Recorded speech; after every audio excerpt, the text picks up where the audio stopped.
Jambo la kwanza ni ratiba ya safari ya timu yetu kutoka hapa Dar es Salaam kuelekea Zanzibar kwa ajili ya mchezo wetu wa kwanza wa hatua ya makundi dhidi ya FAR Rabat, ambao kimsingi mchezo huu umepangwa kufanyika siku ya Jumamosi na umepangwa kufanyika Jumamosi majira ya saa 10 kamili jioni,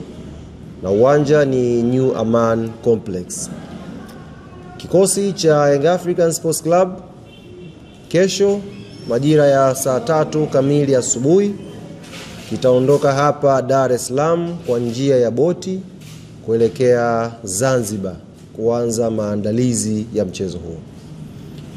Wachezaji ambao walikuwa kwa majukumu ya timu ya taifa ya Tanzania tayari wamesharejea nchini na watakuwa sehemu ya wachezaji katika wale ambao wamebakia wakati timu za taifa zilikuwa zikicheza kuwa kwenye safari hiyo ya siku ya kesho kuelekea visiwa vya Zanzibar.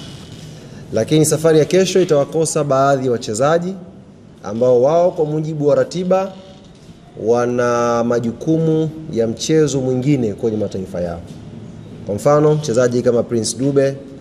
mchezaji kama Celestine Ekua, mchezaji kama Lassine Kouma, wote hawa watakosekana kwenye safari hii kwa sababu wana mechi ya kucheza